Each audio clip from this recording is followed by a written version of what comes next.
안녕하세요. 목사 공부, 목사 구원이라는 타이틀로 시작한 강독 오늘 두 번째 시간입니다.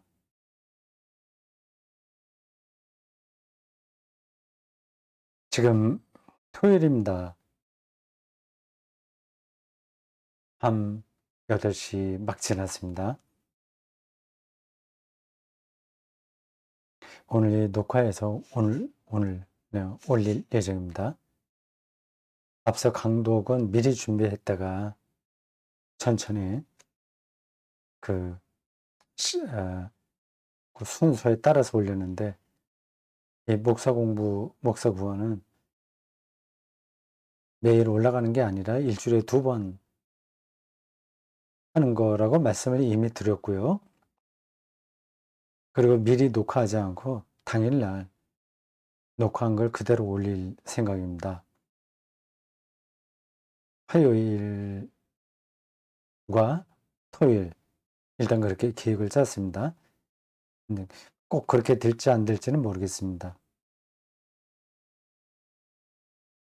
제 1강 제목을 이야기할 때 제가 착각이 있었습니다. 여러분, 그 화면에 나온 대로 목사는 무엇인가 이렇게 제가 적었어요. 목사는 무엇인가 보다는 목사란 누구인가 하는 게 더 어울린다고 얘기를 했습니다. 근데 제가 책을 나중에 다시 한번 보고 확인해 봤더니 목사란 누구인가 이렇게 돼 있더라고요. 한번 보실까요?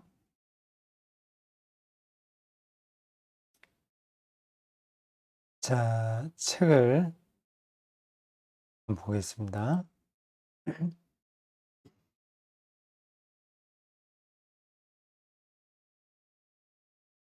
네, 이게 제목이고 밑에 차례가 나옵니다. 전체가 10개입니다. 목사는 누구인가?로부터 시작해서 목사의 구원까지예요. 목사란 누구인가 이렇게 분명히 되어 있죠. 근데 제가 뭐 착각을 해서 목사란 무엇인가 이렇게 적어 놓고 그거 좀 잘못됐다고 얘기했네요. 바보같이. 바보라기보다도 세심하게 그걸 살피지 못한 것 같습니다.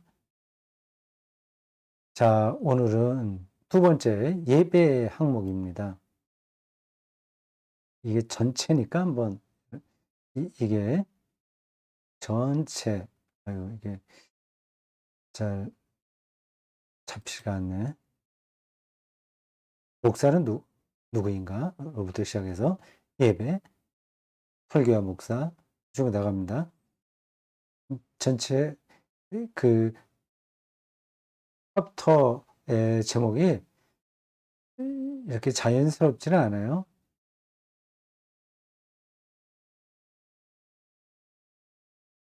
뭐 그래도 제가 글을 쓸 때는 딱 흐름이 있게 했으니까 뭐 글을 읽으면 뭐 크게 문제가 되지는 않을 겁니다.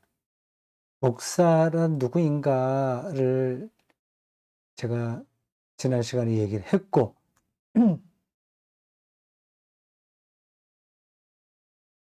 이제 목사로 산다는 거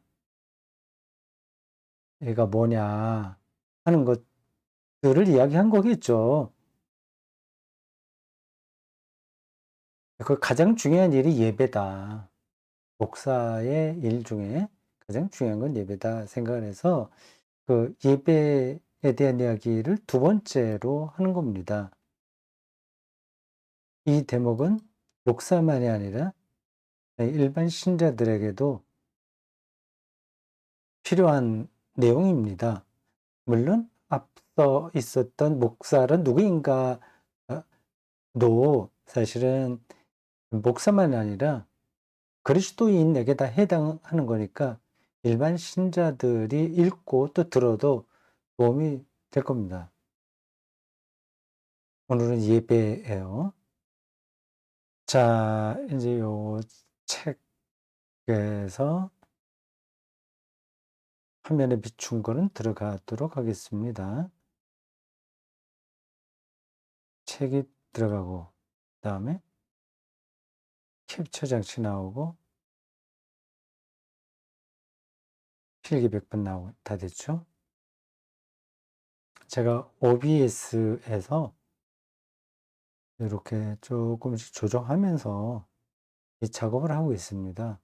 조금 조정이 아니라 조정이 내 말이 헛나왔나? 잠깐요. 제 컴퓨터 화면에 여러 뭐라고 하나? 그림들이 있습니다. 한글 파일도 있고 뭐 카메라에서 그 동영상 이렇게 나가게 사진 찍는 것도 있고 거기 여러 가지가 이렇게 있어서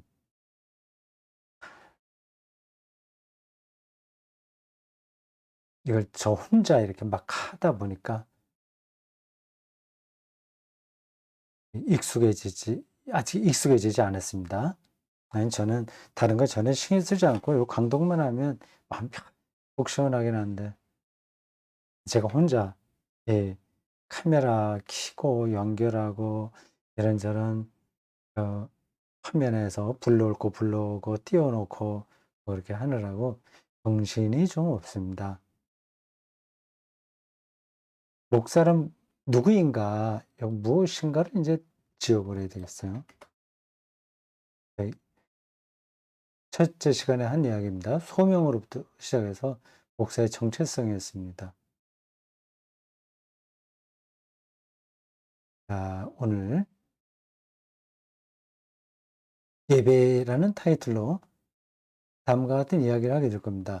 수 항목이 많아요.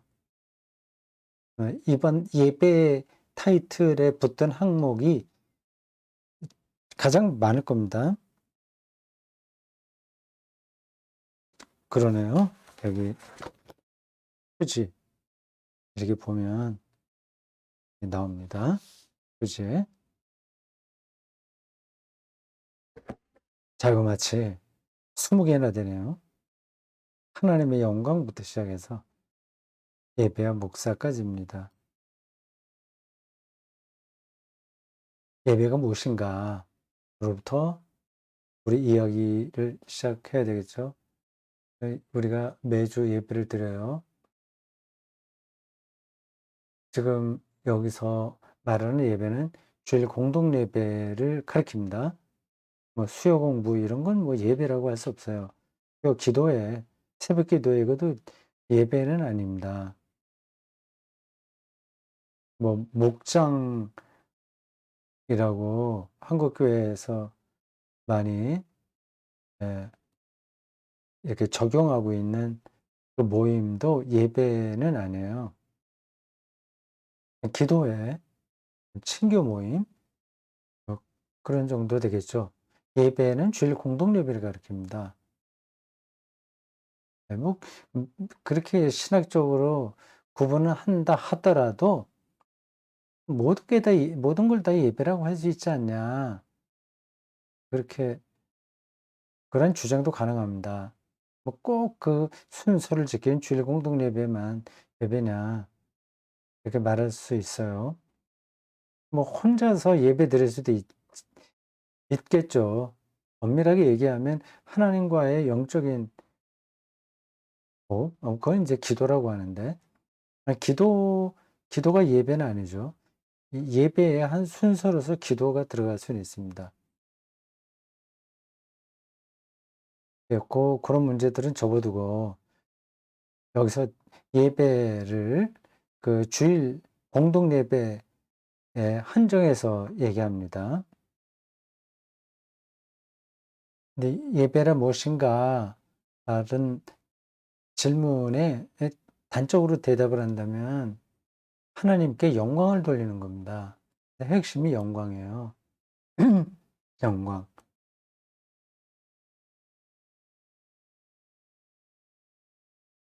이런 말은 우리가 뭐 많이 들었습니다. 하나님께 영광, 뭐 하나님 찬양 그런 얘기를 합니다. 근데 우리가 저 단어를 혹은 저 개념을 그냥 아는 것 같기도 하지만 그러나 뭐 "설명해 봐라." 이렇게 하면 쉽지가 않을 겁니다. 하나님께 영광 돌리는 거지 뭐 영광이 다른 거 있나. 그런 정도로 생각을 하죠. 헬라어로 독사라고 하고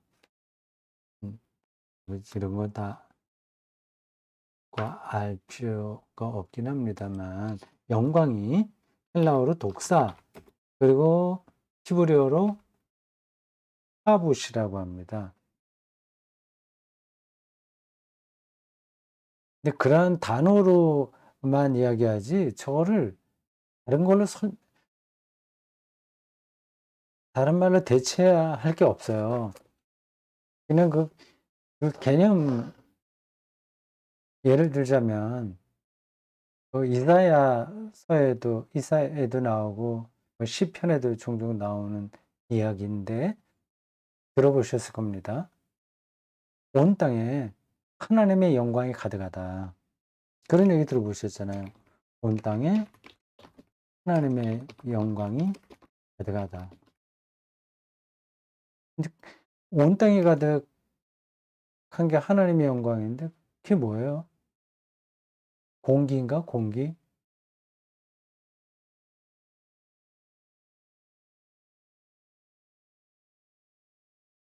영광이라는 개념은 이렇게 딱 결정되어 있는 게 아니라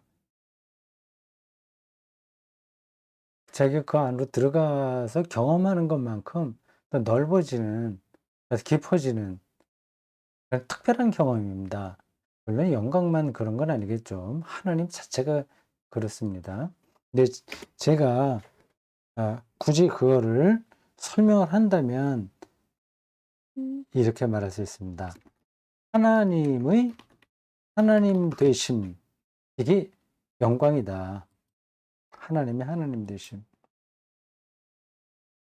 그러니까 우리가 예배 때 하나님께 영광을 돌린다는 말은 하나님의 하나님 되심을 드러낸다는 뜻이에요.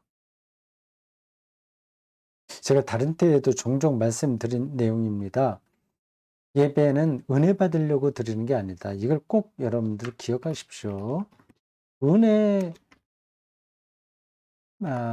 받으려고 예배 드리는 게 그 아닌 겁니다. 아니다. 아니다. 은혜가 아니라 영광이죠. 영광을 돌리면 은혜는 거기에 따라오겠죠. 한국 교인들이 너무 은혜 결벽증에 빠져 있는 경우가 많습니다. 은혜 결벽증. 그것도 써볼까요?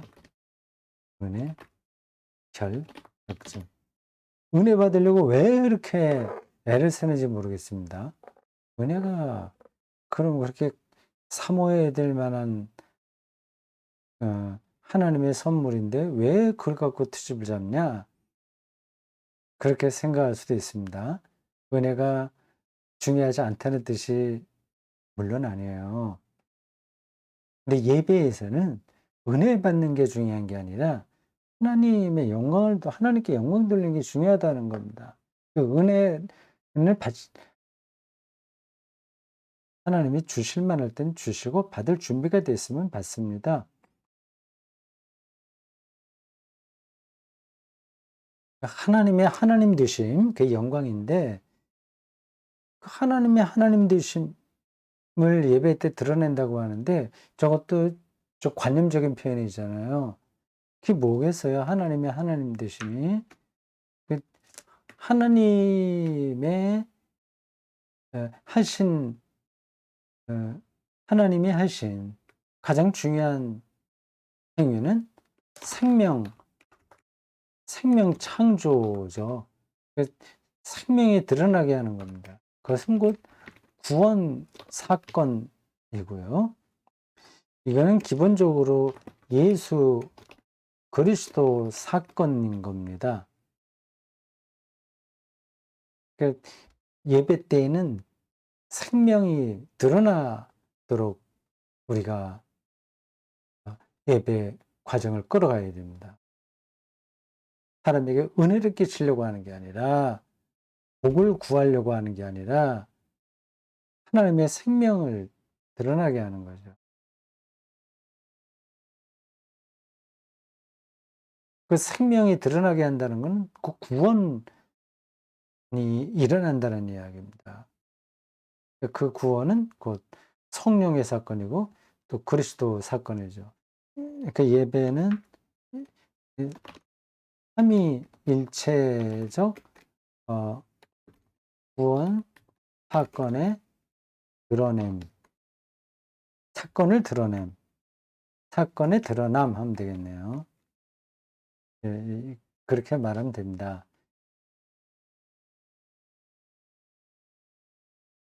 이러한 표현들도 이제 보통 때 익숙하게 자기가 사용하지 않으면 좀 손에 잘 잡히지 않을 겁니다. 그리고 저런 건 뭐 실제적으로 우리 신앙에 필요한 게 아니라 신학자들에게만 필요한 거지. 그런 생각도 할 수 있습니다. 그렇지 않습니다. 이러한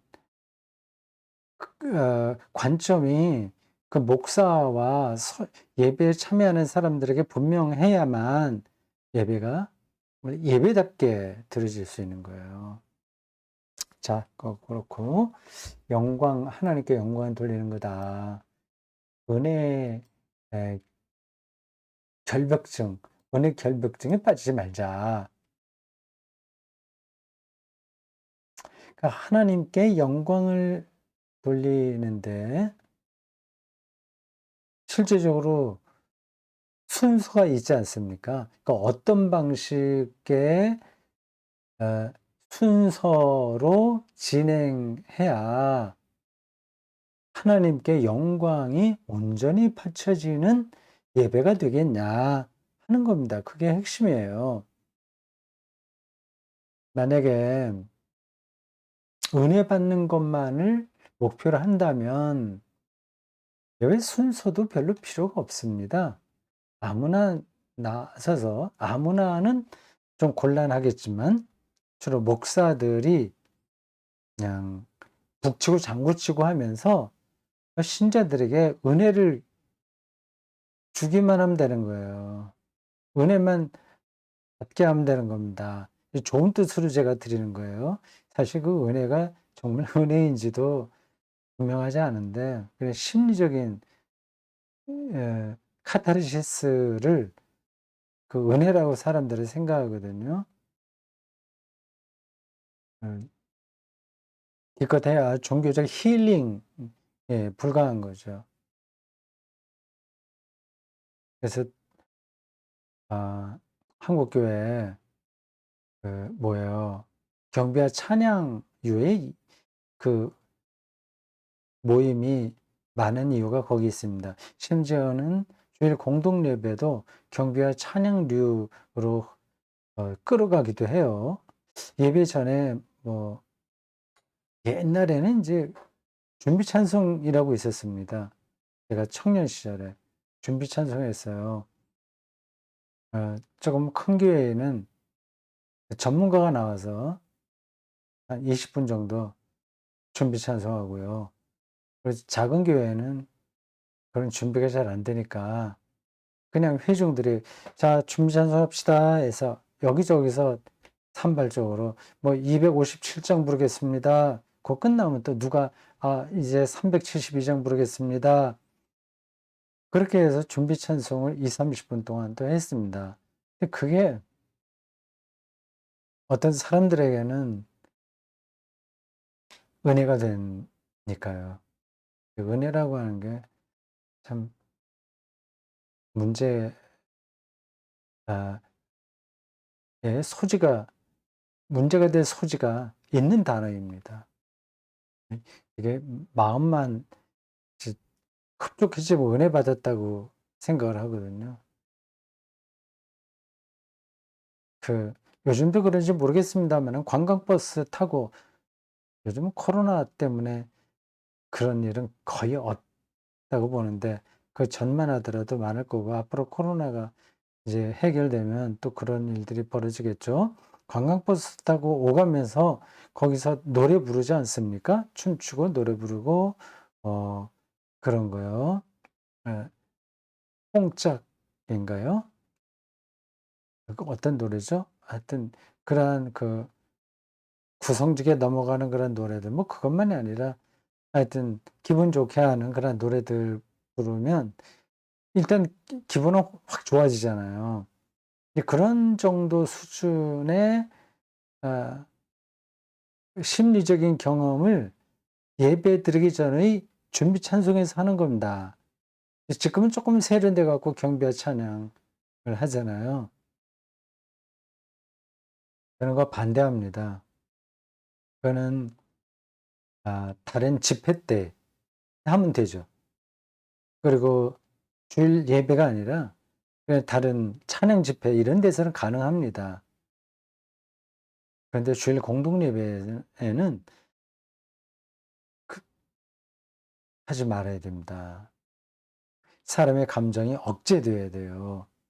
근데 무슨 말이냐. 감정이 뜨거워야지 예배 드린 것 같지 은혜 받지. 계속 반복합니다마는 은혜 받는 게 중요하지 않다니까요. 이 예배에서만은. 자기가 억제돼야 에 그럴 때 인제 참된 은혜가 아 경험되지 않겠습니까? 은혜는 엇 예 고만 거기까지만 하겠습니다. 순서 없이 마구 드리는 그러한 모임은 예배가 아니다.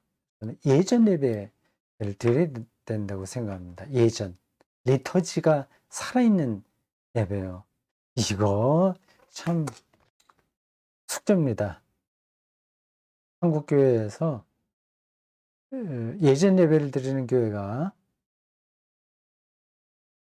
로마 가톨릭 교회 뭐 성공회 뭐 정교회 그거 빼고 일반 뭐 장로교, 감리교 뭐 이런데 일반적인 그러한 교단에서 별로 없습니다. 제가 경험한 바로는 기독교 장로회, 기장에 그런 교회들이 제법 있을 겁니다. 제가 예배 드려본 대로는 그 경동교회 기장이죠. 예 예전 예배였어요. 그건 좀 여러 가지 면에서 바람직한 예배를 드리고 있습니다. 제가 일반 신자라고 했다면 그리고 서울에 산다면 거기 거기 네 경동교회 예배에 참석할 겁니다. 그 성공회도 괜찮아요. 성공회는 미사라고 하죠. 성공 예배라고 그러나? 네 성공회 예배도 몇 번 드렸는데 그래도 철저하게 예전식으로 드립니다. 가장 예전적으로 드리지 않는 교회는 장로교예요. 이 예전 예배를 드려야 되는 이유를 제가 여기서 또 설명하지 않겠습니다.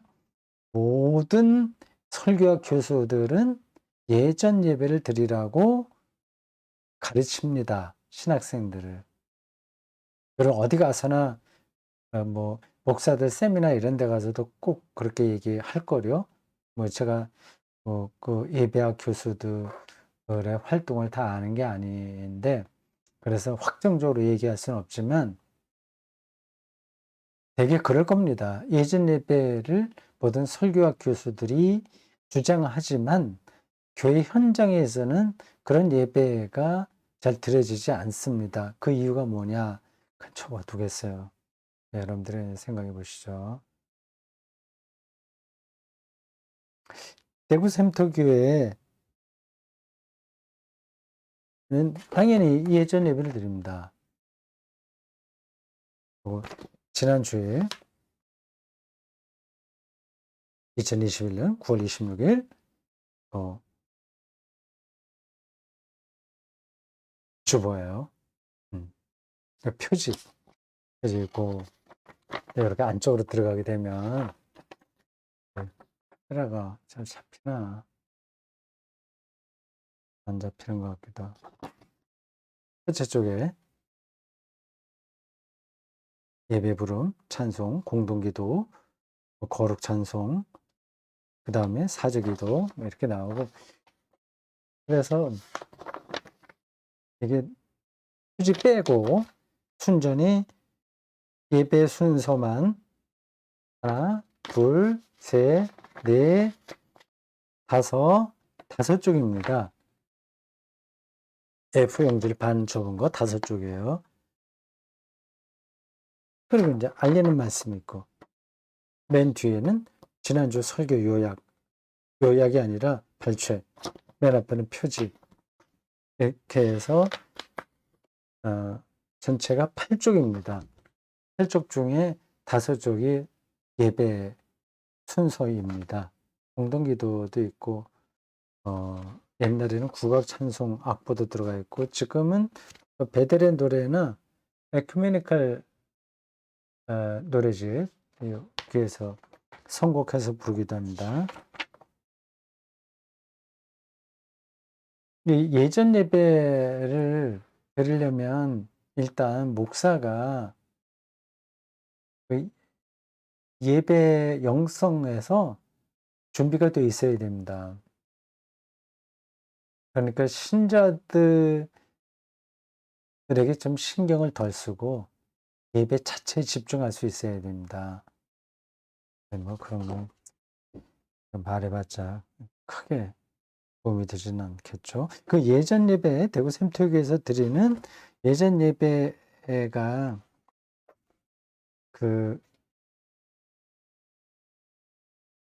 저 혼자만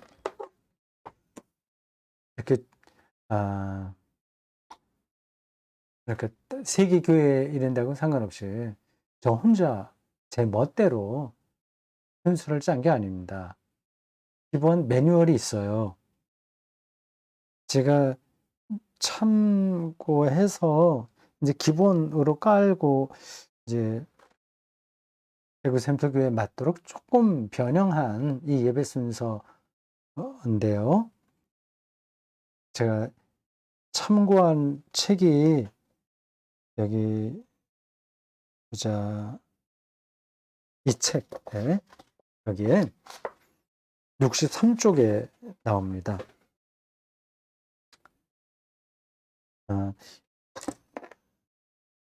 세 권입니다. 하나는 한국 장로교 출판사에서 나온 공동예배서입니다. 2001년도에 나왔어요.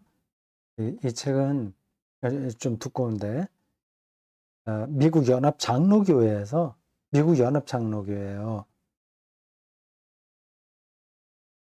미국 연합 장로교회. 그래서 1993년도에 발행한 Book of Common Worship을 번역한 겁니다. 그러니까 대구 샘터교회 예배는 미국 정통 장로교회 예배 순서에 근거한 겁니다.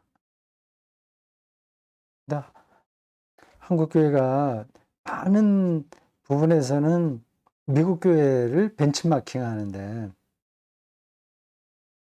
이 예배에서만은 그렇지 않은 것 같네요. 모르겠습니다. 미국 교회도 이 연합 장로교회에서 만든 1993년도에 나온 커먼 워십, 북 오브 커먼 워십 이대로 하는지 안 하는지는 제가 뭐 잘 모르겠는데 이게 원칙이라는 거는 분명합니다. 그게 하나 있고 두 번째는 백형기 목사가 엮은 책 한국교회와 리마 예식서입니다. 2008년도에 나온 거예요. 리마 예식서. 페루의 수도가 리마인가요? 거기서 WCC 무슨 분과에서 모임을 예배에 관한 모임을 해서 그때 세계 기독교에 필요한 예배 그 순서를 정한 것 같습니다. 네, 그걸 기본으로 해서 1년 12달 그 예전 예배를 작성해서 책으로 엮었어요. 백청기 목사가. 제가 신학교 다닐 때 배운 선생님입니다. 기독교 교육을 가르쳤나? 뭐 그런 것 같은데. 아닌가? 근데 어떻게 이 예배 하게 관한 아주 좋은 책을 엮으셨네요. 이 책도 도움이 많이 됩니다. 세 번째는 박근원 박사가 돌아가셨나? 기장 출신인데 살아계신가요? 모르겠습니다. 그분이 엮으신 새로운 예배 시편. 그건 뭐 예배 전체, 예전 예배 전체를 다룬 책은 아니고 시편을 새롭게 번역한 책입니다. 대구 생도교회 예배 때의 성시교독은 이거로 합니다. 이 가락이 있게 번역했어요. 사사조로 딴딴딴딴딴딴딴딴.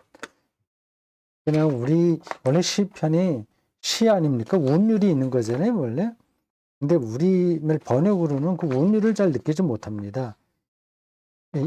지난주 지난주 예배 성시 교독이 124편 1절에서 8절입니다. 새로운 예배 시편 번역이라고 제가 그 주보에도 적어놔요. 예를 들자면 이렇습니다. 주님께서 우리 편이 되어주지 않았다면 우리 처지 어땠을지 솔직하게 말해보라.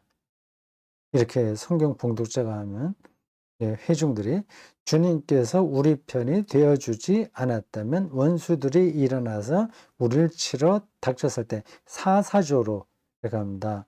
우리나라 말이 민요도 그렇고 아니야 그 민요 그런가 그 노랫가락 창 이런데 사사조가 맞나 봐요.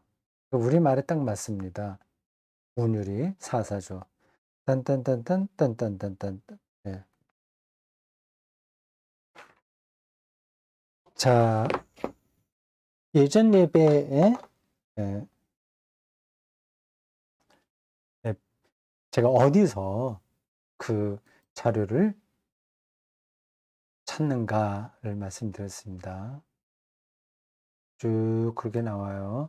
이 예배 요 항목은 대구 샘도교회 예배를 하나하나 설명했습니다.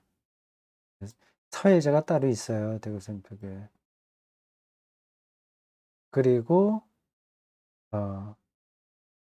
찬송 부르는 게 뭔가 회중 찬송 얘기했고 공동기도 대구 샘도교회는 대표 기도가 없습니다. 대구 샘도교회에 새로 이제 오시는 분들 중에서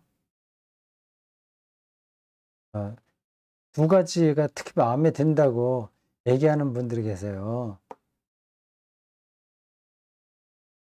그 중에 하나가 예배 때 대표 기도가 없다는 겁니다. 아마 우리나라의 대다수 교회는 대표 기도가 있을 거예요. 그 장로들이 주로 하지 않습니까? 추모 장로들이. 그래서 그거를 굉장히 자기의 그 교회 안에서의 발언권, 발언권이라고 표현해야 되나요? 근데 그런 기회로 생각을 합니다. 국 대표 기도하는 것도 나쁘진 않아요. 준비만 되면. 근데 많은 경우에는 신자들이 대표 기도할 만큼 영적인 역량은 없습니다. 훈련이 돼야 되는데, 물론 기도가 그렇게 세련된 언어를 하고, 뭐, 그래야만 기도냐. 어린아이처럼 소박하게 기도하는 게 더 하나님이 받으시기에 합당한 거 아니냐. 이렇게 생각할 수 있습니다. 물론 그걸 전제하고 제가 드리는 말씀이에요. 어린아이처럼 순박하게 기도 드리지 못합니다. 뭐 이거 이 자리에서 그런 문제를 이게 말할 필요 없겠죠. 예, 우리는 대표 기도 없이 함께 공동 기도문을 읽습니다. 괜찮은 시도다 이렇게 생각합니다. 성경을 몇 군데 읽냐 하면 시편을 포함하면 4군데입니다. 시편을 빼면 세 군데입니다. 구약 한 번, 신약에서 서신 한 번, 그리고 복음서 한 번, 이렇게 합니다. 이거는 우리 교회만이 아니라 예전 예배를 드리는 모든 교회가 그렇게 합니다. 세계 교회가 다 그렇게 한다고 봐야 됩니다. 예배를 예배답게 드리는 모든 교회는 다 성서 일과에 따라서 성경을 세 군데 읽습니다. 시편은 거기에 따로 포함되는 겁니다. 한국 교회의 예배를 보면 성경을 성시교독은 물론 들어오지만 그거 말고 한 군데만 읽어요. 그것도 설교하기 위한 본문만 읽습니다. 그걸 고쳐야 될 텐데 고쳐지지가 않죠. 우리 머릿속에 예배는 이런 거다는 그 틀이 완전히 딱 박혀 있어서 조금 다르게 해보려고 하면 신자들이 잘 받아들이기 힘들 겁니다. 성서일과 이것에 따라서 성경을 읽고 그 중에 하나를 선택해서 설교하면 괜찮을 것 같습니다. 그 세 개의 성서 일과를 다 한 설교문 안에 끌어들이면 더 좋긴 하겠으나 그건 정말 쉽지 않은 거거든요. 그거는 한 군데만 해도 저는 괜찮다고 생각합니다. 이 사도신경은 니케 신조를 써놨는데 대구 샘터교회 예를 드는 겁니다. 보통 때는 사도신경으로 신앙 고백을 합니다. 근데 첫 주일에는 니케 신조로 신앙 고백을 합니다. 매월 첫 주일은 또 성찬 예식이 있어요. 성찬 예식과 니케 신조가 같이 맞물려 갑니다. 성찬 예식 여기 밑에 나오죠. 성찬 공동체다 교회는. 코로나 사태 이후로 성찬 예식을 하지 못하고 있습니다. 참 아쉽습니다. 성찬 예식 때 신자들이 다른 때보다 좀 더 많이 참석했어요. 성찬 예식이 영적인 경험에서 소중한 기회였던 것 같습니다. 성찬 예식이 없어서 이걸 어떻게 해결해야 되나 고민만 하지 뭐 뾰족한 수가 없습니다.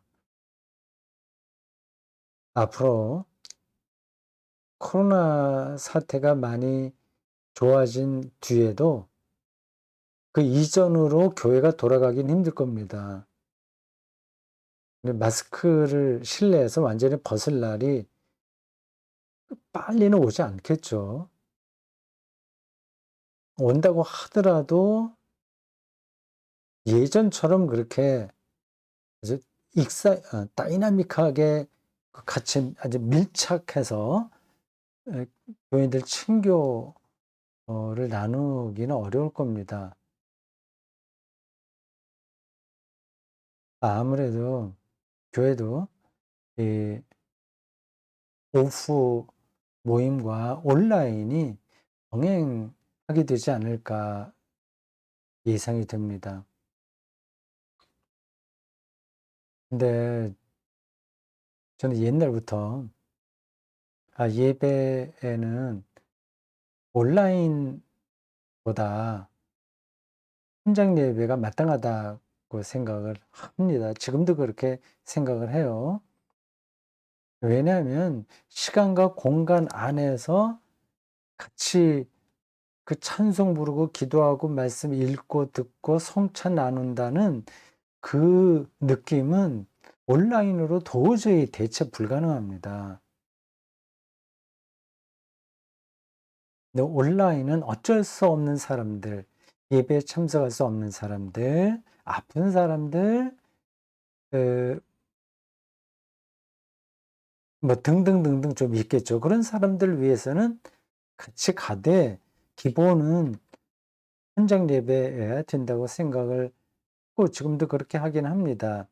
근데 코로나 사태를 맞고 보니까 이거 계속 이렇게 현장 예배를 중심으로 가기는 이 시대가 만만치 않다 그런 생각을 하게 됩니다. 그러니까 그 이전에는 그 현장 예배를 8 정도라고 생각 10 중에서 8 정도 무게로 생각했고 온라인은 2 정도로 생각했다면 이제는 이제 8에서 쪼끔씩 비중이 줄어들어서 한 6, 5 이런 데까지 오게 됐어요. 한 6 정도는 왔다. 제 개인적인 느낌을 얘기하는 겁니다. 한 6 정도는 왔고 한 4 정도는 그 그 온라인으로 어 '가야 된다. 갈 수밖에 없다.' 그런 생각을 하고 있습니다. 근데 여기서 문제는 인제 성찬식인 거죠. 온라인에서 과연 그 성찬식이 가능하겠냐. 뭐 여러 가지 그 뭐 아이디어를 찾으면 가능하기도 하겠지만 그러면 그거는 모르겠습니다. 쉽지 않을 것 같습니다. 그래서 그 성찬 예식이 없는 온라인 예배를 드려야 되겠는데 그러면 한 특별한 경우에 한 3번 정도는 온라인 예배를 드리고 한 번은 교회에 나와서 성찬 예식에 참여하면서 예배를 드리고 그런 정도로 교회 공동체가 유지될 수도 있겠다 생각을 합니다. 아니면 반반씩 하든지. 어쨌든 성찬 예식은 해야 되는데 음 코로나 시대의 숙제입니다. 니케 신조는 우리 한국 개신교 신자들 중에 니케 신조 아는 사람들 거의 드물걸요. 사도 신경, 사도 신조라고 불러도 됩니다. 크리드니까 크리드.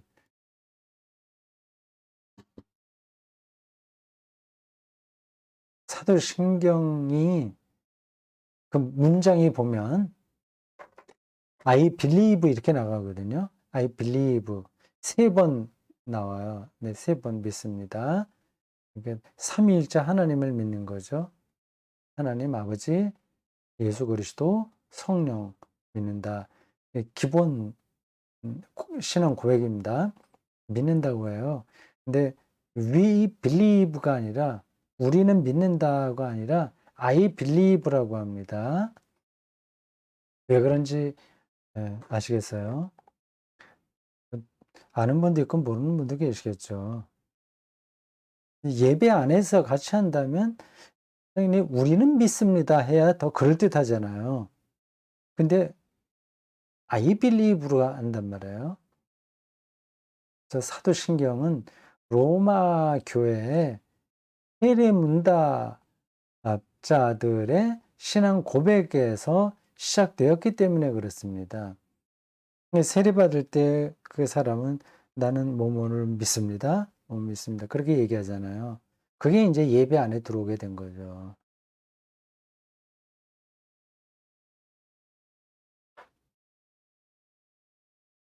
가만히 있어 보자. 그러면 니케아 신조어는 주어가 어떻게 되죠? 제가 그렇게 많이 잠깐만요. 확인하겠습니다. 그렇게 많이 했으면서도 그거를 확인을 못 했네요. 안 했네. 아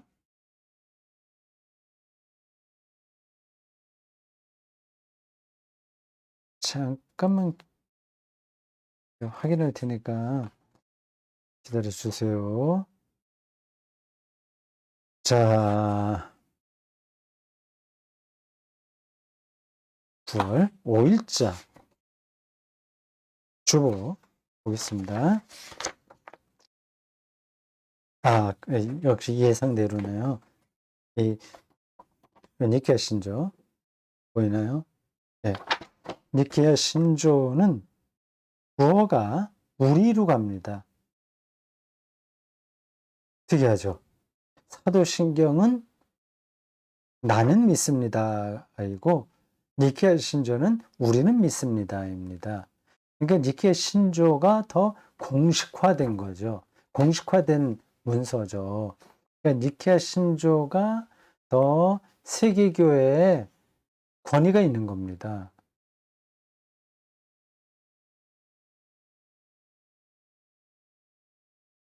더 정확하게 하면 니케아 콘스탄티노플 신조라고 하든가. 예, 4세기 때 예, 그 공의회에서 만든 신조예요. 여러 교파, 뭐 여러 교파가 아니죠, 그때는. 몇 개, 그 당시에 교파라고 말을 붙여기에는 좀 곤란한 게 있는데, 아프리카 교회도 있고, 알렉산드리아, 대단한 세력을 떨쳤거든요. 어, 여러 군데 그 기독교의 세력이 있었습니다. 다 지중해 중심이죠. 지중해 중심으로. 근데 증오와 같은 교파는 아니라고 하더라도 조금씩 달랐습니다. 동방교회하고 서방교회가 대표적으로 다른데, 그러한 여러 파들이 이제 공의회를 열고 하는 그런 과정이 4세기 때 있었습니다. 기독교가 이제 로마 국교로까지 올라가게 되죠. 자, 그렇습니다. 니케 신조도 가끔씩 교회에서 신앙 고백으로 사용하는 거 괜찮을 겁니다. 자, 다른 거 다 줄이겠어요.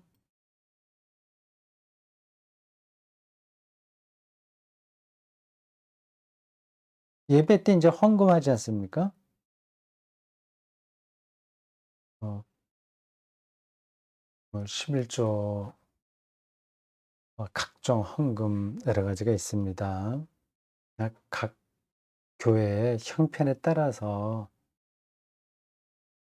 어, 헌금 제도를 정착시키면 됩니다. 무엇이 무조건 옳고 그르다 그렇게 말할 수는 없습니다. 11조는 세계 교회가 다 그렇게 하는 건 아닙니다. 로마 가톨릭 교회는 물론 안 하고요.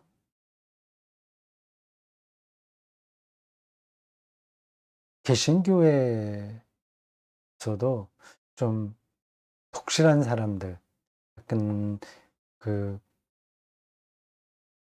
신앙이 아주 깊은 사람들, 그렇게 표현하는 건 적합하지는 않습니다. 신앙이 깊어야만 11조 헌금을 하는 게 아니니까요. 그렇지 일반적으로는 11조 헌금은 개신교회에도 없습니다. 근데 한국에서는 저기 거의 아, 기독교인에게 필수 의무가 됐습니다. 일종의 율법이 된 거죠. 이미 그렇게 한국교회의 자리를 잡았기 때문에 저거를 굳이 해제시킬 필요는 없다고 생각합니다. 이미 그렇게 정착되어 있는 교회에서는요. 그러나 교회를 새롭게 시작하는 분들이나 주로 그렇겠죠. 그런 분들은 11조 제도를 끌어들이지 않는 게 나을 겁니다. 그건 어, 좀 위험하긴 해요. 11조 헌금이 없이도 교회가 재정적으로 운영될 수 있냐 하는 거는 숙제입니다. 쉽지는 않아요. 그래도 길이 없지는 않습니다. 11조가 율법이 돼서 오히려 신자들의 영혼을 이렇게 끊어서 말하기는 힘든데 별로 건강하게 만들지는 않는 것 같습니다. 아, 됐습니다.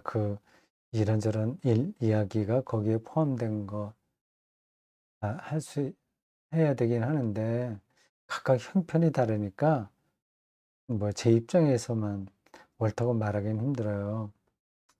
다만 이거는 벗어나야 됩니다. 11조 원금을 드리면 뭐 하나님께서 갚아주신다든지 11조 원금을 드리지 않으면 하나님의 것을 도둑질한 것이라든지 하는 주장은 잘못했다는 겁니다. 그거는 넘어서야 돼요. 주술적으로 생각하는 헌금. 제가 드리니까 뭐 말라기서에 다 나오는 이야기는 합니다. 시험해 봐라 얘기하는데 그거를 다 문자적으로 받아들이고 있죠. 그렇게 주술적이고 율법적이지만 않다면 이왕 교회에 자리를 잡은 그 제도를 없앨 필요는 없다고 생각합니다. 잘 가르쳐서 잘 신자들을 가르친다기보다 신자들도 뭐 알 건 다 아니까 잘 설명해서 그 제도가 오용되지 않도록 하는 것은 필요하죠. 대구 센터교회는 다 월정금만 합니다. 11조가 아예 없어요. 그리고 각종 감사헌금도 없습니다. 그냥 월정 헌금만 합니다. 한 달에 일정 금액을 자기가 헌금으로 드리겠다고 약속하고 그거를 헌금으로 드립니다. 창기에는 월정헌금 약정서를 내게 했습니다. 근데 그게 자리를 잡지 못했어요. 몇 년 하다가 포기했습니다. 그걸 불편하게 생각하는 사람들이 있었습니다. 어떤 제도를 정착시키는 데에는 시행착오가 많습니다. 그리고 각 교회의 특성들이 있기 때문에 그러니까 지혜롭게 그런 제도를 만들어 가야 됩니다. 예. 근데 그 11조 헌금이 이제 완전히 없는 경우에 전체적으로 헌금이 액수가 적다는 건 분명합니다. 그걸 각오하고 해야 됩니다. 예, 뭐 그건 예배에 관계된 겁니다. 예배 때 헌금을 드리니까 헌금에 대한 생각도 좀 바르게 해야 되지 않냐 하는 거죠.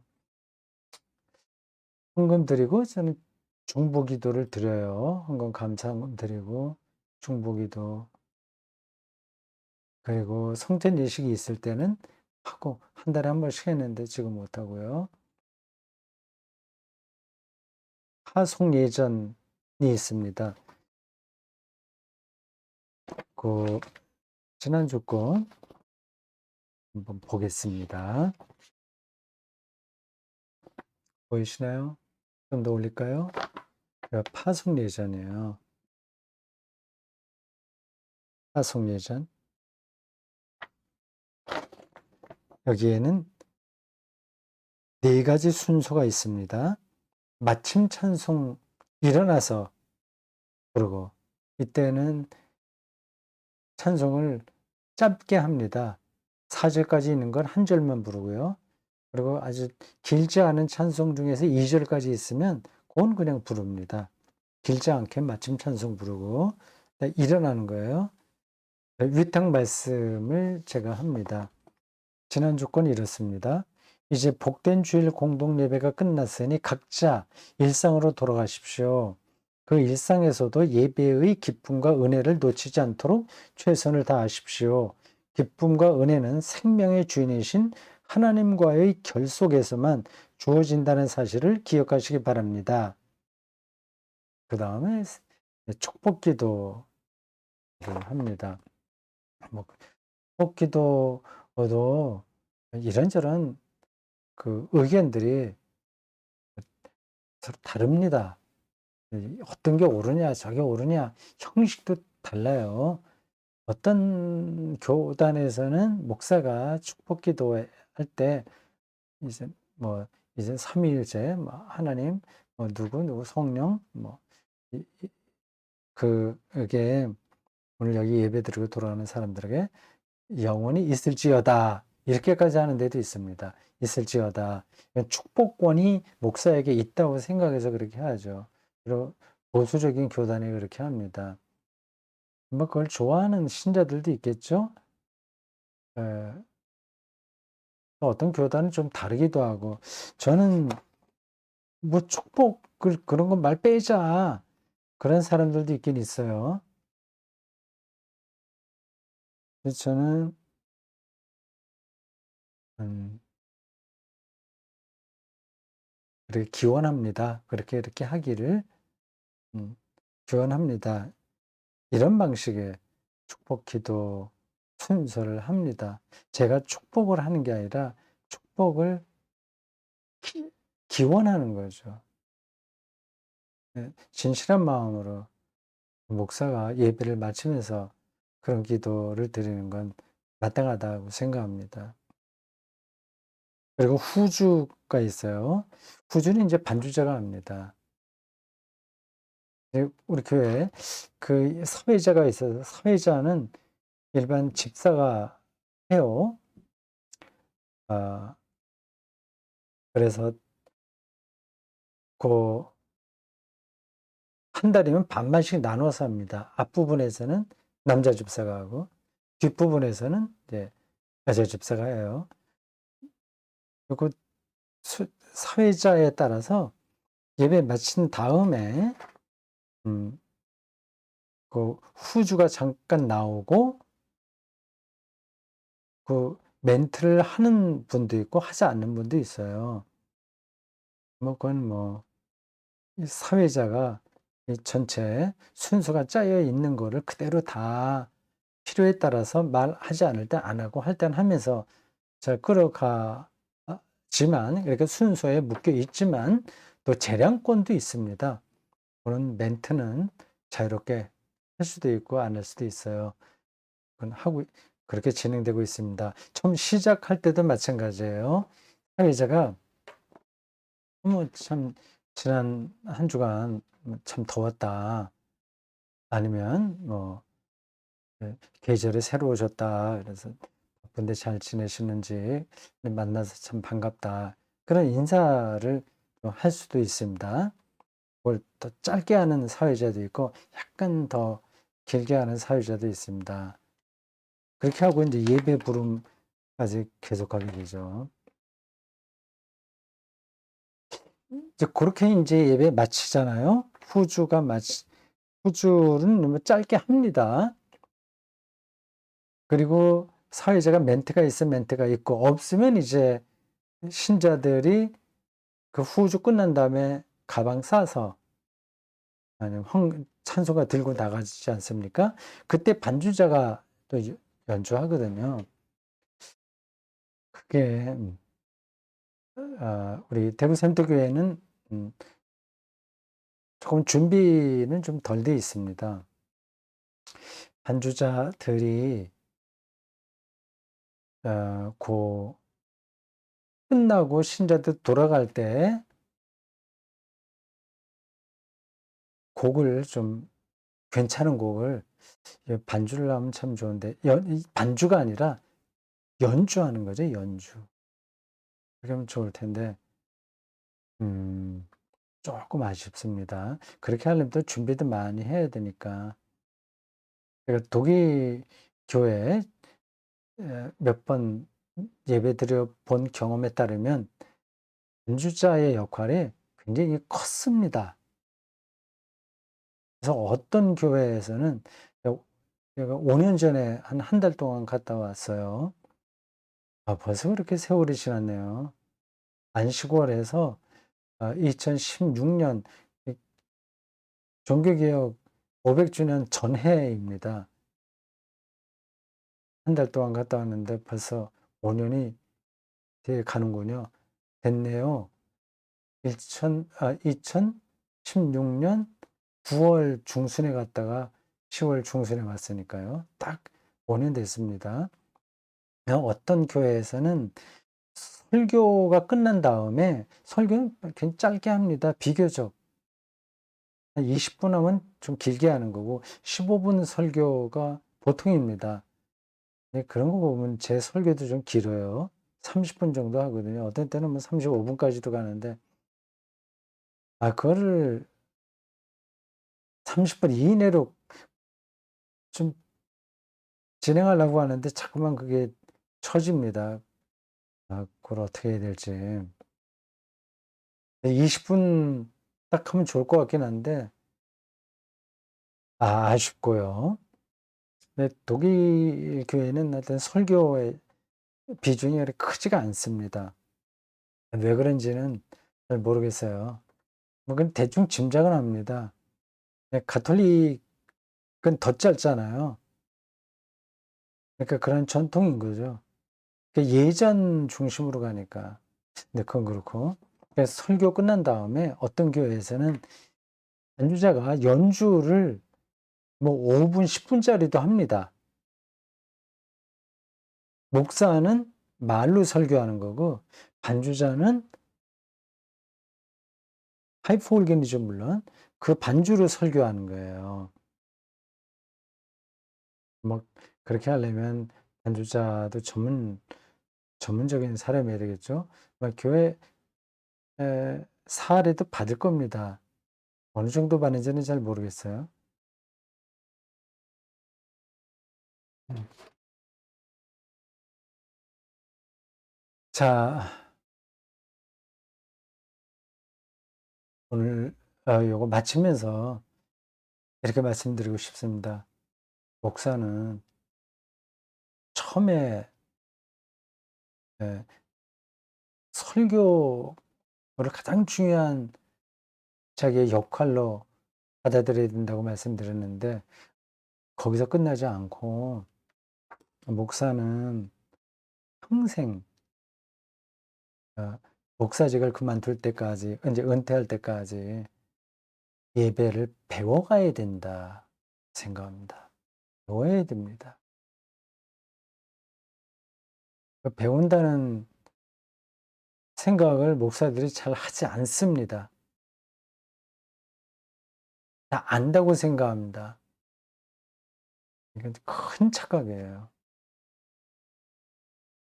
이 예배의 심화가 목사의 영혼에서 늘 살아있는 영성으로 나타나야 됩니다. 자기가 가장 기쁠 거예요, 그럴 때. 그리고 가능하면 죽는 순간에도 예배를 드린다는 느낌을 가질 수 있다면 좋죠. 더 말할 나위도 없이 좋습니다. 그렇게 한번 해 보시죠. 그 그거 연습하지 않으면 배우지 못합니다. 예 경직돼요. 그러니까 다른 데 한눈 팔게 되죠. 예배 영성 안으로 깊이 들어가자. 꾸준하게 예배 하나하나를 다 시인이 시를 쓰듯이 배워야 된다. 그리고 느껴야 된다. 그런 걸 생각합니다. 자, 그렇게 됐고 다음 시간은 뭔가요? 다시 볼까요? 책. 아, 책에 들어가 버렸네. 올려놨던 게 가버렸어요. 다음은 하나님 경험과 산행입니다. 아까 영광을 이야기할 때 하고 연관됩니다. 영광, 하나님의 영광. 네, 영광은 하나님 경험인데 하나님 경험 목사에게 중요하다. 얘기입니다. 예배도 평생 배워가야 된다고 말씀드렸는데 하나님도 배워가야 됩니다. 하나님과 더 친근해져야 되죠. 그 얘기를 다음 시간에 합니다. 질문할 거 있으면 대구선사 아카데미 사이트에 들어와서 요 파일을 올려놓은 그 꼭지 글 밑에 댓글로 달아주세요. 제가 가능한 대로 성실하게 답변해 드리겠습니다. 네, 수고하셨습니다. 마치겠습니다.